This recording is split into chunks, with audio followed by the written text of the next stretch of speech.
Halo teman-teman titik terang yang terkasih, bagaimana kabar kalian? Puji Tuhan kalian tetap sehat dan selalu dalam kasih Tuhan Yesus.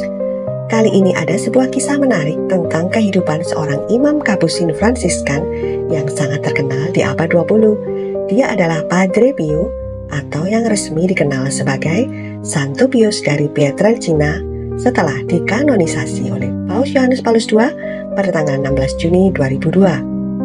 Padre Pio memperoleh banyak karunia rohani, antara lain stigmata, osmogenesia atau bau harum surgawi, bilokasi, yaitu bisa berada di banyak tempat dalam waktu yang sama, levitasi keringanan atau proses di mana benda diangkat tinggi dengan stabil tanpa dukungan mekanis, teleportasi, penglihatan, karunia penyembuhan, dan bahkan juga pernah membangkitkan gadis yang sudah dinyatakan meninggal. Dia juga seorang petapa dan misionaris dunia, karena ia juga telah banyak menulis artikel-artikel yang panjang dan dimuat dalam majalah internasional. Padre Pio lahir tanggal 25 Mei 1887. Padre Pio lahir dengan nama Francesco Forgione, lahir di kota kecil Pietrelcina sebagai anak kelima dari 8 bersaudara dari keluarga petani. Francisco adalah anak yang sangat sopan. Sejak usia 5 tahun, ia sudah dianugerahi penglihatan surgawi. Ia juga berbicara dengan malaikat pelindungnya. Namun sayangnya, penglihatan itu juga disertai dengan penglihatan tentang neraka dan setan yang membuatnya ketakutan. Pada tanggal 6 Januari 1903, dengan semangat menyala, Francesco yang berusia 16 tahun masuk biara Fransiskan. Ia menjadi Bruder Pio dan menerima jubah Fransiskan serta mengucapkan kaul kekal. Fokus dari cerita kali ini adalah stigmata yang diterima oleh Padre Pio. Apakah stigmata itu? Stigmata berarti memiliki di badan tanda-tanda yang menyerupai luka-luka di badan Kristus yang disalibkan. Awal mendapat stigmata yang kelihatan adalah pada saat mengucap syukur usai misa tanggal 20 September 1918.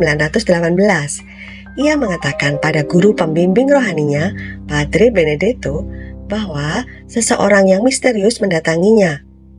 Kaki dan sisi badannya bersimbahkan darah, dan hal itu sangat menakutkannya. Tiba-tiba saja orang misterius itu menghilang, dan ia melihat bahwa tangan, kaki, dan badannya tertusuk dan bersimbahkan darah. Rasa sakit itu ia alami hampir setiap hari secara terus-menerus. Luka di hati terus berdarah, terutama dari Kamis sore sampai Sabtu. Tangan dan kakinya tertusuk dari satu sisi ke sisi lain, dan bahkan cahaya dapat terlihat lewat lapisan yang menutupi luka-lukanya.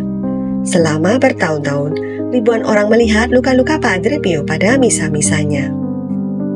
Seorang dokter yang bernama Dr. Bignami merasa heran bagaimana luka-luka itu bisa bertahan selama setahun tanpa memburuk ataupun membaik.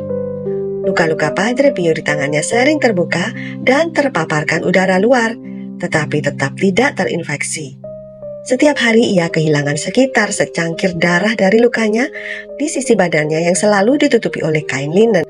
Dalam penderitaannya itu, Padre Pio tetap mempersembahkan misa. Setelah misa kudus, dia akan melayani sakramen pengakuan dosa dan melewati hari-harinya dengan berdoa. Darah di sekitar stigmata Padre Pio juga menyebarkan bau yang harum, perpaduan keharuman mawar dan violet. Seorang dokter mengatakan bahwa dari segala bagian organisme manusia, darah adalah yang paling cepat untuk membusuk.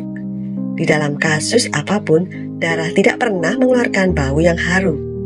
Mukjizat bau harum tersebut juga dapat tercium dari benda-benda yang dimiliki Padre Pio dan beberapa benda yang disentuhnya. Meskipun demikian, Padre Pio dengan tulus menganggap dirinya sebagai tidak berguna, tidak layak menerima anugerah Tuhan, dan penuh cacat celah. Di tengah kekaguman orang, Padre Pio akan selalu mengatakan bahwa dia hanya ingin menjadi biarawan miskin yang berdoa. Pada tanggal 23 September 1968, pukul 2:30 dini hari, Padre Pio meninggal dalam usia 81 tahun. Kamarnya dipenuhi bau harum semerbak untuk beberapa lama, dan stigmata tidak lagi tampak. Tak terlihat sama sekali darah dan bekas luka. Nah, itulah kisah tentang Padre Pio, satu-satunya imam dalam sejarah gereja Katolik yang mendapatkan stigmata yang kelihatan.